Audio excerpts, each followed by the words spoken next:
All right, good morning, everybody. Gonna let a few other people in. Gonna wait a few seconds while I take my energy drink here. This is the Unimate drink. You guys have seen this when you come into the office.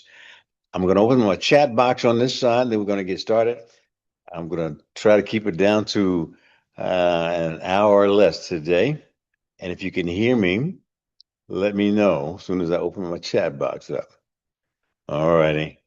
Let's see. Well, sometimes, even when I'm trying to get as healthy as possible, I gotta put my glasses on. All right. Let me see here. Chat box. There it is. Everybody can hear me. Great. All right. This is the energy drink. This is the drink that it's called Unimante. Many times when I tell you to take this fiber and all that, I'll compare it, I'll combine it with the Unimante, and that kind of gives you the energy to work out. And I'm going to basically, this is going to be a little bit special, primarily because of what a patient told me this week that inspired me for this talk. And she says, Doc, I've been listening to your webinars, and you've been dogging these other physicians saying, hey, listen, all you got to do is take this drug and go work out and eat healthy. So well, you're doing kind of the same thing. I says, really? So I'm all ears now, right? So this is yeah. You're telling us how to eat, and so we know how much a chicken breast and a chicken thigh and some pea protein. We know how much that is. All right, and basically you've been telling us how to eat, and that's a good thing. But you tell us to go out and exercise. You go out, you tell us to go out there and do some strength training, and you never tell us what to do. So we have um, Andrea Riggs, who is our personal trainer, and she's going to be involved with making the app that I talked about last week. And that app is going to be, giving you exercises to do. And I'm going to actually show you some of the exercises that I do today. And I'm going to show you what resistance training really means and what we're going to do as resistance training. Because we're going to start, if you know, the interesting thing about it is that everybody that came in, and I'll ask it here as well. Everybody that came in, I says, okay, fine. What kind of exercise are you doing? Everybody's walking. Okay, what kind of resistance training are you doing? And that's kind of how that conversation with that particular patient got started. I ain't doing it. I don't know what to do. Yeah, I can go to the gym, get a personal trainer, but that's expensive, and it is. But and so we're gonna make it less expensive for you because we're gonna actually give it to you on the app. But yeah, how many people are actually actively doing resistance training 2 or 3 times a week? Put it in the chat box. Let me just kind of I'm going to take a wild guess because everybody that I asked in the office this past week, some 50 people or so, said that they weren't really doing it, that they weren't doing it consistently. 60, 70, 80% of them said that, yeah, I am doing my walking every day, or I'm doing my walking at least 3 or 4 times a week. So just as to get kind of started while I let other people in, how many of you all are actually doing resistance training? Do you know what it is? All right. All right. I do resistance training at least 4 times a week. Okay. Got one person. So does that mean everybody else here is kind of in the same boat and really, really wants me to talk about it? I'm going to talk about it anyway because I'm going to show you what resistance training is. I'm going to show you uh, because I have a good friend of mine who says, yeah, doc, I go to the gym every day. I do the resistance training every day. And he gets on the machines. And he's a big guy. I did his surgery years and years ago. But he's lost a lot of muscle mass, primarily because he regained the weight, got on some GLP-1 drugs, lost some muscle mass. And he's in his 40s, late 40s. And so getting your muscle mass back at that age is going to be very, very difficult. Very difficult. And so when he showed me what he was doing when he went to the gym, he was lifting like 15 pounds. Well, this guy's a 6'2" guy. and he's just lifting up 15 pounds of dumbbells. And he was just kind of almost kind of just like, okay, yeah, see, I get. And so what he thought was maintaining muscle mass was just maintaining tone. So this was giving him what he thought was tone. I says, no, that's not it. And so then when I got the comment from the patient this week, I says, I got to talk about that because there's obviously a disconnect between what is muscle protein synthesis, what it takes to maintain muscle mass as you've lost the weight, as we've aged, and as we have this problem with excess fat in our body. The fat in our body makes the signal for muscle protein synthesis, even maintenance. It makes that signal very, very, very dim. And so we really got to hit that muscle protein signal with a little bit more. So most of us have excess fat. No, I do have excess fat, and at that excess fat, my insulin resistance before, along with my age, puts me at increased risk for losing muscle mass. Now, why am I making a big deal about muscle mass? Well, you know the answer to that. It's our number one metabolic engine. Without it, we're going to become frail. Without it, we're not going to be able to travel. Without it, all those things that we wanted to, as far as the reason for losing weight in the first place, those dreams aren't going to come true without maintaining muscle mass. All right. So I've spent a lot of time on telling you what to eat, and I'm going to mix a little bit of that in there as well. I spent a lot of time on telling you what to stay away from. The refined carbohydrates, which gives you the glucose spikes, which gives you the insulin spikes, which makes you insulin resistant. We've all got that.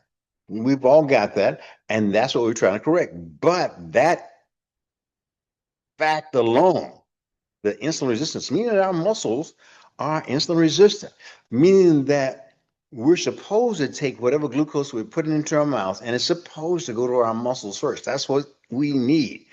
Our muscle is our primary metabolic engine and it needs the fuel, and the primary fuel it needs is glucose. If those cells, those muscle cells, are insulin resistant, the glucose ain't going to go there. The glucose is going to knock on the door and say, hey, I need to come in. The insulin is going to try to push it in. Insulin is the cells are insulin resistant. The muscle cells are going to say, hey, I don't hear you. You got to speak louder. And so if it doesn't speak louder soon enough, it's going to push that glucose where? Into the fat. The fat is very receptive of glucose. It turns basically you put glucose in there, and you get de novo gluconeogenesis.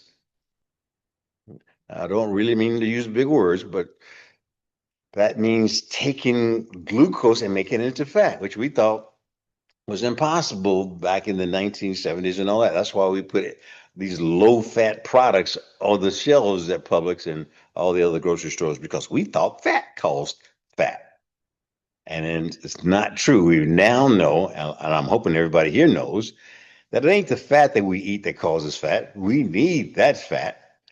It's the glucose that we're eating that breaks down, and that causes fat. Okay, so I'm gonna look in the chat box one more time. Who else eat? Say I do resistance training. Uh-oh. So somebody put a big red X there. I've not started resistance training. I need guidance on resistance training. Not doing it this time, but I am stretching daily to strengthen muscles in my back and quads. Okay. So it's obvious something that I need to talk about. I'm going to talk about it. All right. So let me go ahead and get started. I'm going to make this as short as possible. We have a couple of 8-minute videos that I'm going to show you. Then I'm going to show you a slide presentation. Then I'm going to show you how I do the resistance training and what I mean by doing resistance training. I'd like you all to start with just the bands, the resistance bands, or the machines, because just to start with free weights, the free weights are kind of more advanced. You got to have balance at the same time. And so you can, as you're getting more and more your muscle back, the safe way to do it is to start with the machines, because if you drop, if it gets too heavy and your muscles kind of give out, you got protection. The free weights, not so much so. So to do things safely, we're going to start with the machines. And so where am I going to get a machine from? Well, yeah, that's going to be a controversial topic. Do I need to get a gym membership? They got all these cheap gym memberships, and I'm just going to put it out there and say, at some point in time, we've got to take our health seriously, and we got to figure it out. Going to the gym is not going to be one of my favorite things to do. That's why I set my gym up here in my living room. It doesn't look too cool. Matter of fact, it doesn't go very well with the grand piano, does it? But anyway, I set it up here because I don't have the time to go to the gym all the time. And I know that that's what y'all are telling me. Yeah, I got to pick up the kids. I got to go to practice. I got to go to soccer practice. I just don't have time to go to the gym. At some point in time, we've got to take the time in order to take care of our lives. All right. All right. So I'm going to share my screen and get into it. And I'm going to be telling you some things about this. You're going to maybe hear on this thing about 60 to 80% of your one rep max. And I want you to know what that is. But you got to test that to see what it is your one rep max. In other words, you're going to take a weight or a machine, and you're going to say, okay, fine. In good form, how much weight can you lift? I'll give you a perfect example. In good form, in order for me to do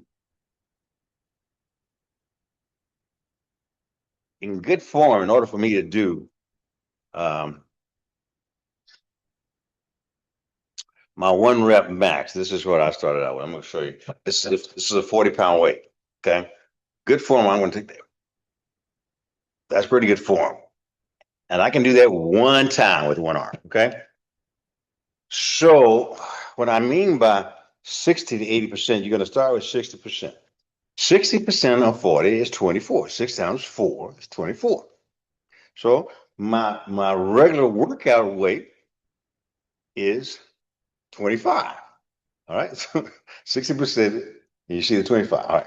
So, and I'm not gonna do around about 6 to 10 of these reps, but I'm gonna do it to failure, to where the last rep is gonna be difficult for me to do in good form. If I can't get up in good form, I'm through. All right. So I did around about 6 there, and I was through. Right. So that's the principle. Because doing what my buddy did, just throwing it up there and saying I'm getting muscle tone, it's not giving your muscles the loud enough signal that it needs in order to induce muscle protein synthesis. And it's certainly not enough to maintain it, especially when you're losing weight. So we're going to talk about that. All right. I think I got enough people here now.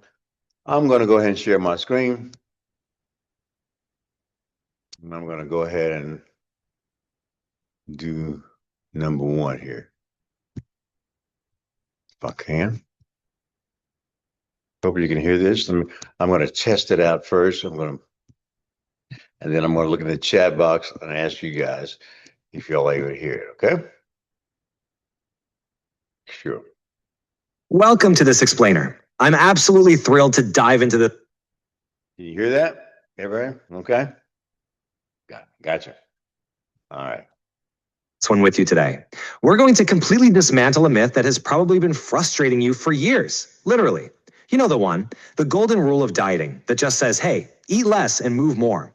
Well, what if following that classic advice without a very specific strategy is actually destroying your metabolism? Yeah, you heard that right. What if the standard advice to eat less and move more is actually accelerating your aging process? It sounds completely backwards, doesn't it? But guys, this is the ultimate dieting paradox. If you just drastically restrict calories and do a bunch of random cardio, the weight you're dropping isn't just fat. You might actually be priming your body to get fatter in the long run, simply because you're losing the entirely wrong kind of weight. Okay, let's dive right into section 1, the weight loss paradox. Let's look at the actual biological reality of what happens when we just, cut our calories, cross our fingers, and hope for the best. When you go on a standard diet, or honestly, even after bariatric surgery, a massive chunk of the weight you lose right out of the gate is actually fat-free mass. We are talking 20 to 30% of the total weight lost. That's huge. And as the research clearly highlights, your skeletal muscle declines the most sharply in those critical first 3 months of weight loss. So why is that so terrifying? Well, because it directly leads to accelerated aging. You see, muscle isn't just there to look good at the beach or to help you carry heavy groceries. It is literally your primary metabolic engine. When you lose muscle tissue through traditional calorie-restrictive dieting, you are permanently lowering your resting metabolic rate.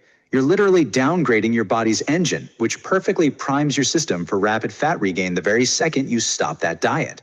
Which brings us to section 2, muscle, the metabolic engine. If you really want sustainable fat loss, you absolutely have to protect the machinery that does the heavy lifting.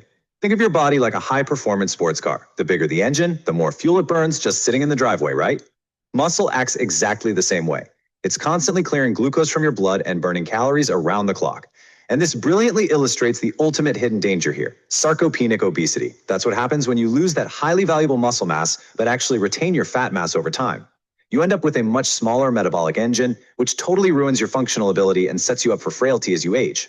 So our true goal here isn't just seeing a lower number on the bathroom scale, it's reduced adiposity while optimizing that muscle mass. So you might be wondering, why on earth does our body do this to us? Well, biologically speaking, muscle is what we call metabolically expensive overhead. When you're in a calorie deficit, your body panics. It enters survival mode. It looks at your muscle like an expensive luxury sports car during an economic recession and basically says, yeah, we can't afford the gas for this anymore. Let's dump it. Your body will naturally prefer to shed your muscle tissue just to become more energy efficient, unless you give it a massive, undeniable reason not to. Let's move to section 3, the mechanical override signal. We need a hard biological mandate to stop the body from basically eating its own engine. We need a mechanical override signal. Now, a lot of people think going for a brisk walk or just logging miles on the treadmill is enough to save their muscle. But unfortunately, random movement completely fails here. To send a loud and clear survival signal to your central nervous system, your body strictly requires progressive resistance training. You literally must induce profound mechanical tension across your muscle fibers by pushing them to a close proximity of failure, about 2 to 3 times per week. You have to mechanically tell yourselves, hey, maximum force production is absolutely required for my survival right now. So what kind of tools should you actually use for this strength training? Well, both free weights and seated machines are fantastic at delivering that vital mechanical tension. Free weights, like a classic barbell squat, require a lot of balance and they recruit your connective chassis and all those little stabilizing muscles. Seated machines, on the other hand, well, they require less balance, but they are incredibly effective at safely isolating the muscle to deliver that exact tension you need. The bottom line, your body actually has no idea what you're holding, it just feels the mechanical load. Let's transition to section 4 and see how this builds into the overweight protein paradox. All right, so we've covered the mechanical signal in the gym. Now let's look at the nutritional signal in your kitchen. If you're currently carrying excess body fat, that fat actually creates what researchers call metabolic noise. It causes chronic inflammation and insulin resistance. And because of all this internal static, your muscles actually become deaf to standard protein signals. It's a biological state known as anabolic resistance. This means that overweight individuals actually require a much louder signal, meaning substantially more protein, just to trigger the exact same muscle maintenance response that a leaner person gets super easily. Now, I can already hear you asking, but wait, doesn't eating too much protein stop fat burning? I hear this fear all the time. And the honest answer is, well, temporarily, yes. Any excess protein you eat is oxidized or burned for energy in the short term. But here is the crucial reframe you need to make. This is a completely necessary trade-off. You are using that protein for fuel during digestion specifically so you can protect your metabolic engine, your muscle, which is what actually drives your fat loss for the other 21 hours of the day. Okay, section 5, hitting the leucine threshold. So exactly how loud does this nutritional signal need to be? Let's break down the exact math required to shout over that metabolic noise. Now, what's really interesting about the data here is that it reveals a stark difference in muscle preservation based strictly on your protein intake. Consuming double the standard recommended dietary allowance of protein, which lands at roughly 1.6 grams per kilogram of body weight, significantly preserves your fat-free mass during weight loss. Bumping your protein up to double the RDA is basically non-negotiable if you want to keep your engine totally intact while stripping away the fat. And if we zoom in on the molecular level for a second, the absolute magic number behind that protein intake is 2.5 to 3 grams. That is the precise amount of the amino acid leucine required in a single meal to act as the ignition key. Hitting this specific leucine threshold is what explicitly turns on the mTOR pathway. That's your body's literal muscle building machinery. Okay, but practically speaking, how do we actually get that in real life? To yield those 3 grams of leucine and effectively bypass anabolic resistance, you generally need a 30 to 40 gram serving of high quality protein per meal. A 30 to 40 gram serving of whey protein, Greek yogurt, or one of those clear protein drinks will reliably hit that 3 gram leucine mark. You absolutely have to hit that threshold to turn the ignition key. And finally, section 6, the 30-minute preservation blueprint. So the crucial point is we understand the biological problem and we have the exact nutritional math. Now let's put it into practice today. You absolutely do not need to live in the gym to send this override signal. This incredibly efficient bare minimum biological override requires just 3 to 5 sets per major muscle group. A full body routine that easily fits into just 30 minutes looks exactly like this. 3 sets for your legs using barbell squats or a leg press. 3 sets for your chest with a dumbbell or machine press. 3 sets for your back using lat pull downs or bent over rows. And 3 sets for your shoulders with a seated dumbbell or machine press. It's really that simple. I want to leave you with this powerful final thought right here. We force the body to justify the metabolic cost of the muscle, preserving our biological engine against the natural drive toward frailty. By combining progressive resistance training with a high-protein, leucine-rich diet, you take total control of your metabolism. So are you willing to step up and send that survival signal? Or will you just let your body dismantle your engine? Thank you so much for joining me on this explainer, and I'll see you next time. All right. So I realized that was a little fast. And so what I'm going to do is slow it down a second and try to explain what they were trying to say. Okay.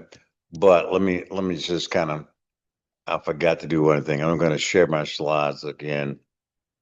I'm going to share it and show I always start out with a PowerPoint presentation just so people will know that even I was once there, okay? And I'm then going to come back to that particular video and explain it a little bit more. All right, let's see if I can get this thing out the way and make it. So basically what we want to do is,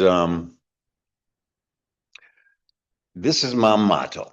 Life's not just about living longer. It's about living healthier longer.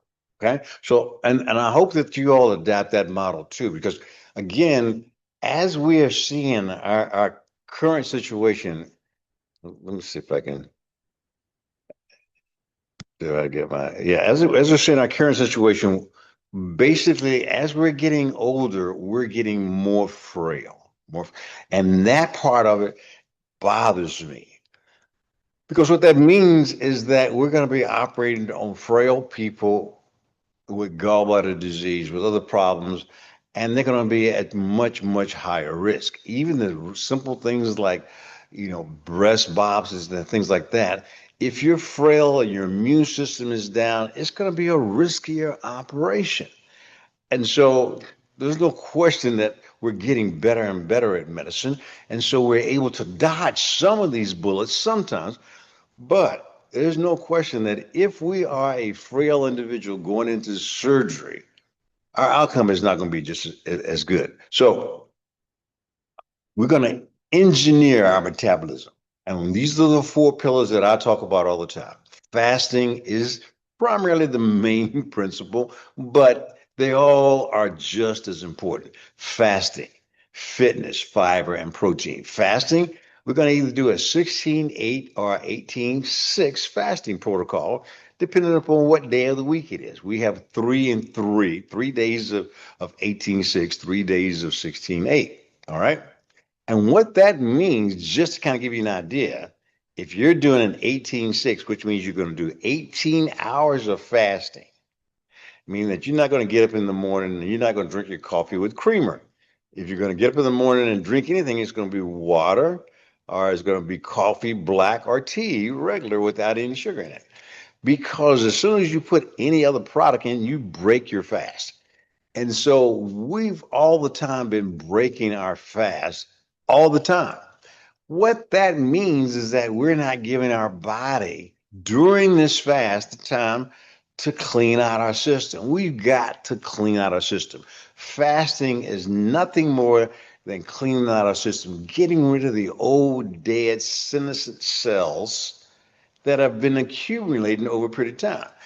Because you don't clean out your system, you don't clean out those misfolded proteins that are in our body that are stuck there until your insulin levels hit rock bottom. That's fasting by definition. Your insulin levels are going down. You basically haven't taken anything in other than water. So insulin has no reason to go up because you're not taking it in any energy source. Any sort of protein will raise your insulin as well because protein has amino acids and it is an energy source. So it won't raise it as much as a piece of toast or some orange juice, but even if it's a bacon or eggs, it'll raise it a little bit. So you cannot fast by eating food. So keep the creamer out of your coffee and all that kind of stuff. And what you'll wind up doing is cleaning out your system. And that's, trust me, that's so important because where do you think cancer cells come from? Where do you think Alzheimer's disease, that amyloid plaque we have in our brain, come from? That's a misfolded protein. Those cancer cells are cells that are just sitting there microscopically. They're abnormal, they're old, and then all of a sudden they get bombarded by inflammation. That combination of bombarded by inflammation and old senescent cells is a perfect storm for cancer. So cleaning out our system at least 2 or 3 times a week is imperative, and that's what this program does with the 18-6, 18 hours of fasting, meaning that you don't start eating your first meal until 12 noon today. Now, we adjust all those things depending upon if you work at night, or if you like breakfast, then you're going to start at 9 o'clock in the morning, but your last meal is going to be at 3. 6 hours of eating, 6 hours of eating. Okay. And so basically, I'm just going to give you the typical example of what I do from the 12 to 6. So I go 18 hours of fasting, only drinking water and tea, unsweetened tea. It doesn't taste great to me, but it is what it is. But I know that I'm cleaning out my system every single day. I know that I'm cleaning out my brain fog, decreasing dementia. I know that. All right. Then the other 3 days, we're going to do an 18-6. That, did I say that right? I'm sorry. We're going to do a 16-8. Basically, the 16-8 is where we're going to add another dose of protein. We're basically going to add another couple of hours onto our feeding window. And that's the day we're going to work out. And I hope this is all going to make sense in just a second. Okay. So anyway, that's that first slide. Second, wrong. I got the wrong presentation. But anyway, that's me. Not so cute, but it is me with atrial fibrillation, with hypertension, with high cholesterol, with pre-diabetes, and brain fog along with it. But that's me, and this was earlier in my life, and so the time that I'm thinking that I'm supposed to really be enjoying life, this is what was happening to me. I was sick, and then I got malcongestive heart failure. I was afraid. I was afraid that I wasn't going to be around because that malcongestive heart failure, your heart muscle, when you get malcongestive heart failure, unless you turn things around, it's going to turn into congestive heart failure. And ain't a whole lot you can do about bringing that muscle of the heart back. Okay?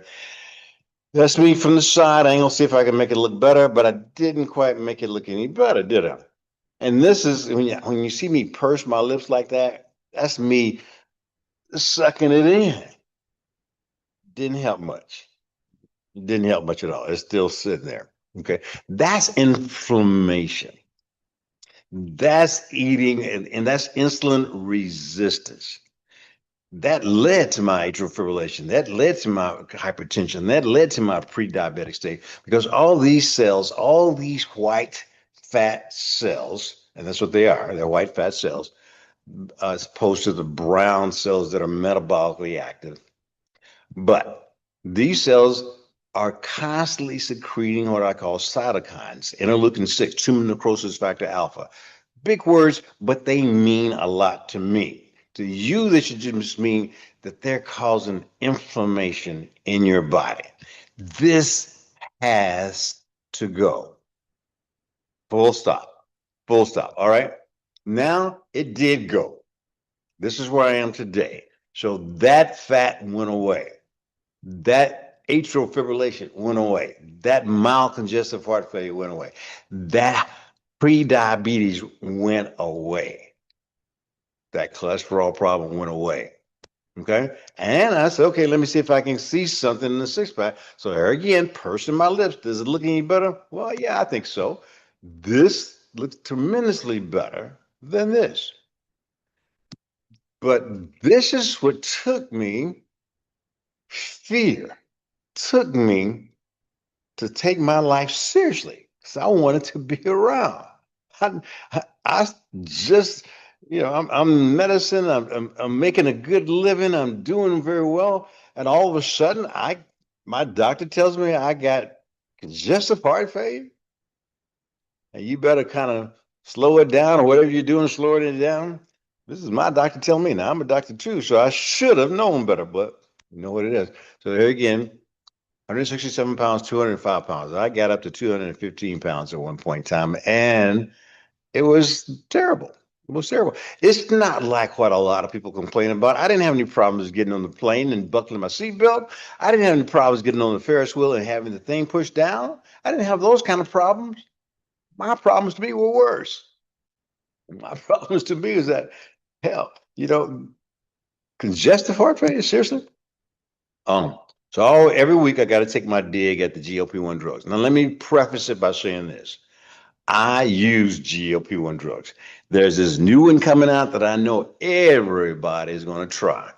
But I have to kind of give you a prelude of caution that you have to listen to. Because these companies, I don't know if I can go towards the end of this presentation and show you where back in the 1940s, where cigarette companies were promoting cigarettes as being healthy. And so you can remember the companies have a vested interest in selling you stuff and they say, hey, you need to take it the rest of your life, and you need to take it the way we're taking it. You're going to do just fine. Remember the OxyContin story? Where we made that company billions and billions of dollars, and all the lawsuits, they were able to pay that without any problem. They're still billionaires. It's primarily because they have a vested interest and they could care less about our health. This is Dr. Boz. This is one of the YouTube influencers, but let me just kind of let's hear what she had to say. Ozempic should not be allowed for weight loss. Mark my words. Put them in a time capsule and open it in 15 years. Ozempic has a remarkable weight loss, but what they didn't focus on is that when these people are losing weight, they are losing muscle mass at a way higher rate than they should. As you play this forward, especially in elder patients, when you lose that much muscle mass, you cannot gain it back without extreme measures. The chemistry behind how they're losing that weight is really a starvation weight loss. This is the kind of weight loss that will decrease their immune system, decrease their bone density, decrease their muscle mass, and decrease their longevity. Ozempic. So that's where she and I agree. We don't agree with, but again, these GLP-1 drugs are coming out and people are trying them. And like I said, I use them primarily because when people stall, I just use them at a low dose just to get rid of the food noise. You get rid of the food noise, that means that you're getting rid of the things that I don't want you to eat. I don't want you to eat the candy, the cookies, the pastas, and all that. I do have even a part of my program where I'll allow you to do that at some point in time, but you got to take in the fiber, the other thing that was on that 4-pillar list that we showed you. Remember, fitness, fiber, protein, and protein all day, I guess. But anyway, I know I didn't say that right. But anyway, these GLP-1 drugs, the new one that's coming out, look it up. Retatrutide. Now, retatrutide to me is going to be a game changer, primarily because it loses weight close to what surgery does, but it's a different weight. It is muscle mass loss, and that's what she's talking about here. Is that the muscle mass loss is the problem? Is that you're going to be frail and old and no walkers at the time you're 60, primarily because we're concentrating on that scale in the bathroom. We're concentrating on that number. But the reason that this thing works is it has GLP-1, it has GIP, which is tirzepatide and Mounjaro and all that. But it also has a third agonist, glucagon. And that's the key. So glucagon is responsible for pushing glucose out into the bloodstream. And it's ironic that they came up with this idea a long time ago. Glucagon used to be the enemy. Because you think about it, you push glucose out into the blood system, the body has to get it somewhere. So glucagon, we try to keep that down, all right? But if you combine that glucagon with GLP-1 and GIP, all of a sudden it does its secondary job. What is glucagon's secondary job? Increased thermogenesis, increased burning of fat, increased burning of everything. You can sit on your couch. You can sit in your couch with retatrutide and you will lose weight. Not the weight that you want to lose, but you'll lose weight. Now, everybody who's looking for a quick fix, you're going to try that, right? I hope not, but I'm just going to tell you that you heard it here first. Maybe not. Maybe you heard it from somewhere else. Sitting on the couch and losing weight, is that what we're going to now? A quick fix to the point that we don't have to do anything at all. You can lose weight by eating donuts and sitting on the couch. Is that where we're going? Is that really where we're going? That's how they're going to push this out to you. So you ain't got to do all that sweating. And I'm appealing to some people out there say, "Ooh, when is that coming out?" But please don't let it go that route, because God didn't mean for you to sit on the couch, eat donuts, and to lose the fat. And so what happens is that they're going to say, yeah, you need to continue to lose weight. You're going to continue to need to take this drug the rest of your life. You're going to lose so much muscle mass. And as you age, you are not going to get it back. So your later years in life aren't going to be cool. They're not going to be good. Trust me on that. Let's just not wait till it happens, because we didn't have to wait. Well, we did.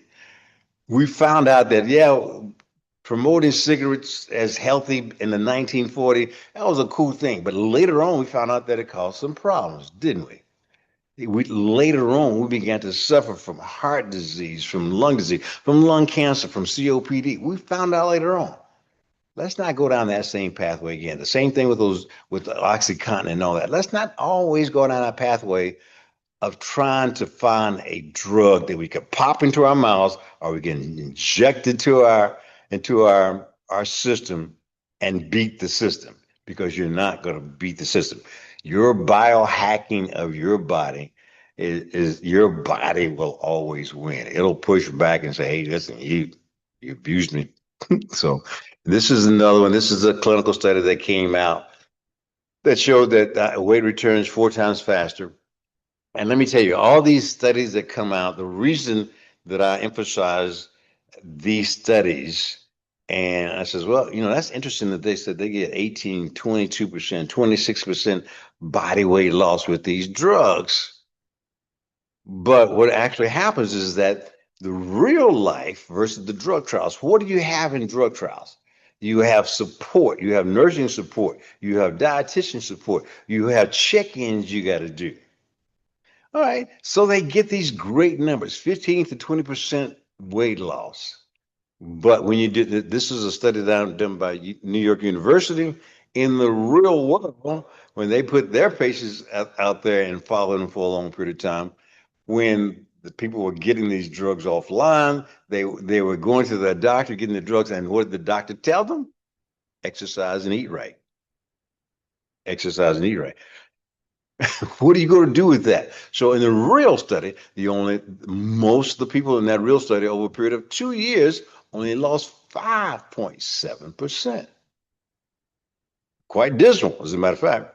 Bariatric surgery, I'm not going to throw that in there saying that you're going to, but bariatric surgery has one advantage over the GLP-1 drugs, is that bariatric surgery activates your GLP-1 internally, your own GLP-1. GLP-1 internally only stays up a brief second when you take in a protein meal or some fiber. That's all it's supposed to. It's supposed to make you feel full at the right time. You biohack the system by giving it to you in the form of a shot, bypassing your gastrointestinal tract. And it goes to your brain and you say, I'm full. I just ate a full meal when you hadn't eaten anything. Ladies and gentlemen, that's dangerous. Because we're talking here today, you got to take that protein in. You got to do the exercise. And these drugs are telling you, no, you don't. You ain't got to do your exercise. You ain't got to take protein in. You're full and you're doing just great, because look at that scale. That scale says you're losing weight. You're losing muscle mass, and you lose 15, 20%, up to 40% muscle mass. It's not going to come back as we age. As a matter of fact, I started my resistance training and I am nowhere near the muscle mass that I need to be. All right. So this was that particular study. The same kind of study showed here, New York University, Langone, New York Health, that came out in the ASMBS in 2025. Clinical trials of GLP-1 medication support substantial weight loss, but real world outcomes may be lower because of cost, access, and that's the key: access, discontinuation, and side effects. Everybody's going to get side effects. Now, like I said, I'm going to continue to give the drugs, but I'm using it for special reasons. You got a stall. I got a 700-pound person that I need to operate on safely. I'm going to get that person down with the GLP-1 drugs in order to operate on that person safely. But that person is going to be under my guidance. They're not going to be losing muscle mass. All right. All right. So again, this just kind of shows the data. Conclusion: GLP-1 drugs are useful tools, but real weight loss is often far below trial expectations, because you don't have the nurses, you don't have the weekly check-ins, you don't have the dietitians, you don't have that environment. That environment in a trial is very, very controlled. That's why you get the excellent results. But then they put those excellent results out there, and everybody on who's a YouTube influencer says, hey, they showed 22%. This is great. Nah, that's in a controlled trial. You put that out there in real life, you're not going to get that. Okay. I'll stop that share, and let's see. I'm going to be on time today. All right. So anyway, that's one of the things. I got another. I'm going to share the other presentation, a slide presentation, just again to reiterate what we've got to do as far as exercise is concerned, because we really gloss over the exercise. And I'm just as guilty as everybody else, because when she called me out on that, I was like, whoa, you're right. You're absolutely right. Because I tell you, I says, listen, eat this amount, eat these 4 pillars and all this kind of stuff of have these 4 pillars as far as our protocol is concerned. And fitness is one of them. Well, what is fitness? Because every single person came in this week and says, listen, I do my walking. Walking ain't good enough. Let me see if I got a few more minutes, so I'm going to try one other thing. Number 1, number 2. Let's see what happens with this one. The anabolic shield. This is basically the flaw in eating less, the dietary thing, and then even the flaw that we have as far as making a very, very small pouch. The eating less part is only one aspect of it. That's a calorie deficit. That's the trigger. Then that calorie deficit then has to go into muscle and fat oxidation. And that's when you do that calorie deficit, that means you're not eating protein. And that means you're not doing the things in order to keep the muscle mass.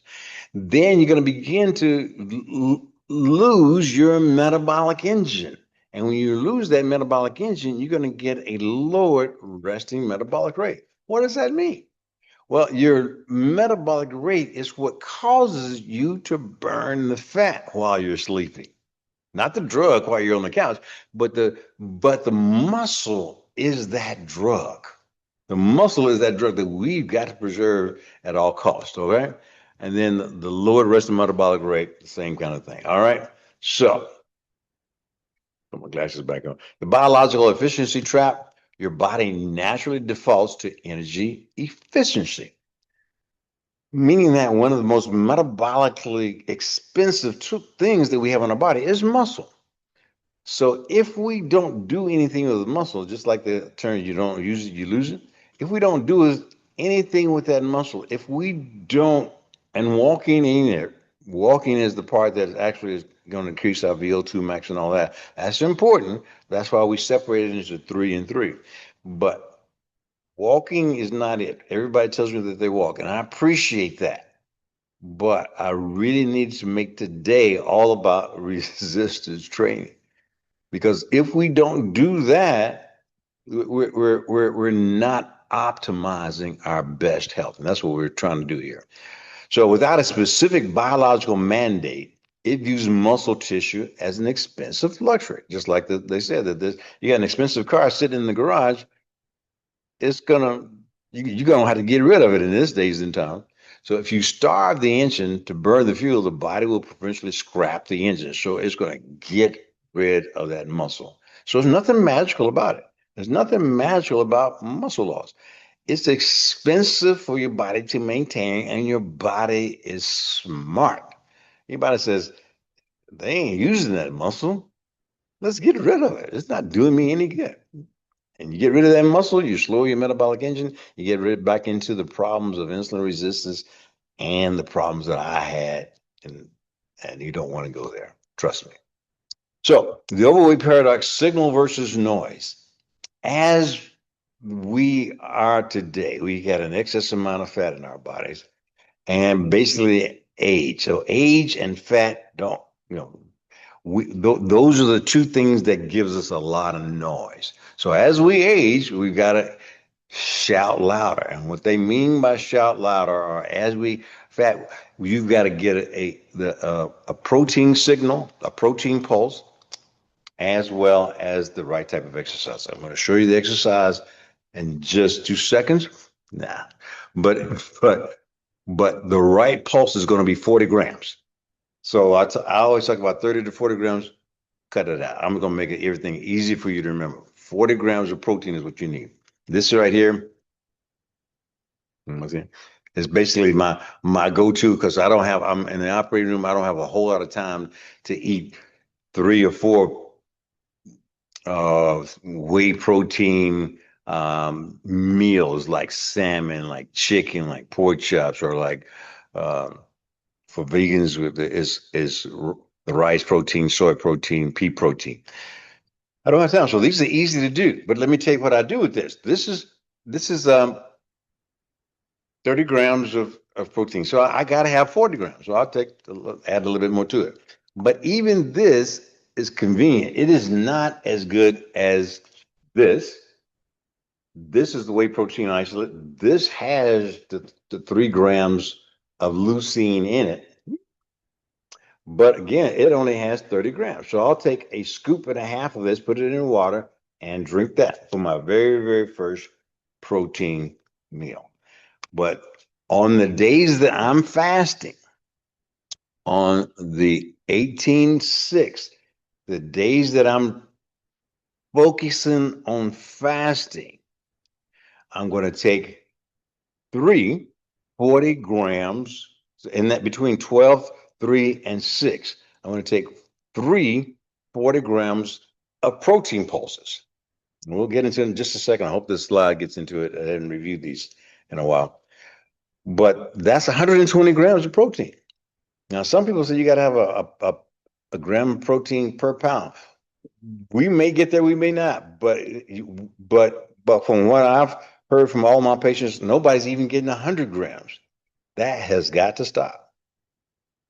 you got to get more than 100 grams of protein, full stop. So when I take this, I know that it's lacking in 10 grams of it. I'll try to get those with 40 grams, but this also doesn't have, because it's convenient and I take it with me and everything so I can drink it on the fly, but I also have to combine it with this leucine.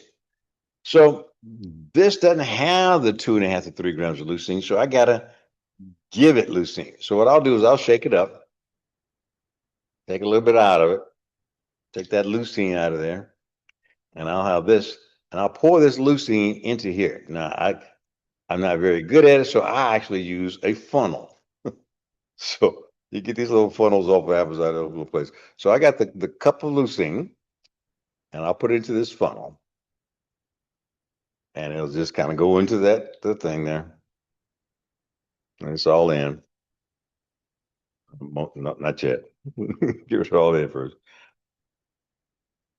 I'm a little slow. But this leucine comes in 5 grams. You don't need to use the whole scoop. Let's just look how small this scoop is. So you just fill this half thing up halfway. You got the 2.5 to 3 grams. All right. Then you use this little handy dandy $2 funnel, put it in there, and then I'll put my cap on top of it, shake it up, and basically this is going to be my protein shake. Okay. Now, when I got time and all this kind of stuff, I'll go ahead and mix my whey protein isolate shake, my scoop and a half, put it in some water, not a whole lot of water because I don't want to make my stuff really, really full. And if you've had bariatric surgery, you don't want to make yourself really, really, really full in the beginning because you'll never get it down. But I'll put it in there and this will be my first meal. If I don't feel like eating at 3 o'clock, this will be my second meal. Usually on my third meal, there's going to usually be some salmon, some chicken or something like that. And that is what gives you your protein pulses. All right. But that's just the first part. All right. So let's go. The mechanical override, we've got to concentrate on this. This is what this is all about. We've got to stress that muscle. And like I was telling you before, if you're just kind of going into the gym and you're just kind of casually lifting our weights and you're doing 10 reps and you get through 10 reps and you're not even straining, that ain't enough. I'm sorry to say, and I know with a passion, I know you don't want to hear this because I know how much people hate exercise. They definitely hate resistance training, but it's a must. And we just, as a medical professional field, we just hadn't paid enough attention to teaching patients what they truly need. We teach people and we're giving people what they want to hear. So you go to your doctor, they're going to tell you, eat right and exercise. And that ain't going to help you. That's not. It really is not. All right. So distinguishing movement from mandate. Examples: the goal, mechanical tension, biological signal, and mTOR pathway. Random movement, walking, gardening, or light cardio. Things that people tell me they do all the time. Yeah, I walk all day at work, doc. I'm working for the airport and I walk all day. Nope, that ain't it. Okay. So that's just random movement. The goal is energy expenditure. The mechanical tension is low or insufficient. The biological signal is just homeostasis, meaning you're going to just stay where you are. And does it activate your mTOR pathway, your muscle maintenance signal? No. Progressive resistance, what we're talking about, lifting heavy loads, and I don't mean to put the word heavy in there. They've got to be heavy enough to you to cause your muscle to feel it, that you can lift 8 times, and that's all you can do. So you gotta figure that out. And you're going to get structural adaptation of your muscle, and it's highly disruptive and it has to heal. But when it heals, it's growing. That's a survival mandate, and it does activate your mandate. So this is low intensity activity, does not threaten the body's homeostasis enough to halt muscle removal. So just walking, getting on the treadmill, just walking and running every day is low intensity activity that's good for your heart. You need your heart, right? It's good for your heart, but it is not gonna accomplish what we need to accomplish. I'm going to finish up here. So calculating the minimum effective signal frequency is 2 to 3 times a week, 60 to 80% one rep max. I just showed you that. I can do one rep of arm, and I'll do the shoulder, and I'll see what on the machine. I'll see what I can do one time in good form, and I mean good form. I don't mean doing this trying to get it up. What's the maximum amount you can get up in good form? And usually it's about the same amount. I can get about 40 pounds up in good form. So I'll take 60% of 40 is 25. 24 is actually, but I'd round it up to 25 because there's no 24-pound weight. And when I get real frisky, I'll go to 80%. So 80% of 40 is 32. 8 times 4 is 32. I'll round it up to 35. And I'll do my 8 reps of shoulder presses with 35. That's me. That's not you. I want you to start a lot slower and a lot lower than that. All right. And then I'm going to progression. So how do you go? Well, it depends. You're going to begin to start to see your fat go away, but maintaining your muscle mass is going to increase your longevity. Okay. Selecting the instruments. Now, I do not want you to go out there. I know they mentioned it, doing squats with barbell on your back. Do not do that. I'm not your doctor, but well, I am some of your doctor, but I don't want you to do squats. If you're going to do squats, I want you to do air squats. You know, this you just go ahead and basically just kind of go down and up and down and up and get as far down as you can without hurting your back or anything of that sort. And you're going to do about 20 of those, and you're going to do 20 of those about 4 or 5 times a day. When you get your muscle thighs built up a little bit more, then you're going to add some 5-pound dumbbells, and you're going to do the squats with those dumbbells, okay? And then as you could continue to progress, you're going to do the lunges. So we're going to be mapping out over the next several weeks the types of exercises that I'll want you to do to satisfy that need for you to keep your muscle mass. This is best for overall musculoskeletal and connective tissue, safety, moderate. So don't necessarily start out with free weights. The most important thing is safety. And so do the resistance bands or the machines. The machines basically have a high level of safety, built-in safety stops. Okay? All right. And then, like I said, the bands and the body weight. This is just as good. You don't really, to me, you don't really have to get a gym membership in order to do your lat pull down and all that kind of stuff you do. But you can do your push-ups, you can do your bands, and you could do your shoulders with the bands. You don't have to go to the gym. Okay? Don't have to. The chemical like ignition, and we talked about this before, you got to have the 40 grams. It says 30 to 40 grams. It's the more fit people need 30 grams. But when you get to the level where you got excess amount of fat, that causes noise interfering with the signal going to your muscle. Age causes noise interfering with the signal going to your muscle. So I'm going to make it easy. We need 40 grams every time we take it in. Forget about the 30 grams. So 40 grams on the days that we're going to work out, we're going to take 4 40-gram things. We're going to take 12, 3, and at 5 o'clock, we're going to work out. Then the next protein we're going to do is 6 o'clock. And then the last protein we're going to do is a casein protein shake. And the reason we do the casein protein shake is that we worked out. And we need to continue to make sure that our body is getting protein throughout the night. Casein is a slow digesting protein so that it continues to feed your system throughout the night. We're not going to do the casein protein shake when on the days that we're doing fasting, the 18-6. We're only going to do the casein protein shakes when we do the 16-8. I know this is all confusing, but I'm going to, like I said, I'm going to put this all on the site again, and so it'll come to you, okay? If you take in 10 grams of protein, you only get 1 gram of leucine. That ain't going to turn that engine on. If you take 20 grams of protein, it rattles the lock. It ain't going to turn that engine on. I like this slide. But if you take 30 to 40 grams of protein, that's going to give you 2.5 or 3 grams of leucine. That's going to turn it on. Okay. And like I said, this right here by itself doesn't turn it on. Okay. And you got to add, and this little thing of leucine here, that didn't cost much. But if you're using these as cool, that gives you the amino acids, but it doesn't give you the amount of leucine because leucine is the key. I don't care if you could take in 10 of these, but if it doesn't have leucine in it, what goes? It just gives you protein for your body's other support systems.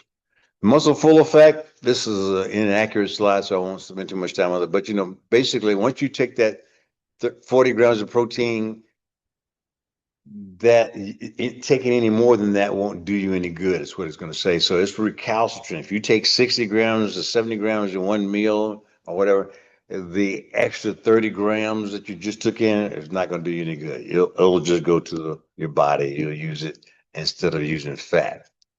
Evaluating daily efficiency, the Grazer, 15 grams per meal. You don't turn that mTOR on. Fails to achieve the 3-gram leucine threshold. So if you're eating and you're grazing and you're eating protein all day, yeah, I ate a couple of eggs, I ate some bacon. For lunch, I had me some tuna. None of those things reach the 2.5 to 3 grams of leucine. So you'll tell me, yeah, I got my protein. This morning I had me some bacon and some eggs and some ham.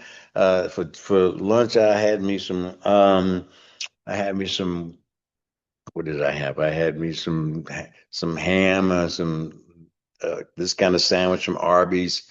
But none of those things as the Grazer will get you. That's a 15-gram meal of protein. It's not going to get them. You'll still have muscle loss. 1 meal a day, OMAD, is doable. It's doable. 1 meal a day is doable. But what I mean by 1 meal a day is that you're taking, I do that quite a bit. I'll take in salmon or fish or chicken at 6 p.m. on one day. But the other times during the day, I'm taking in these little protein things here.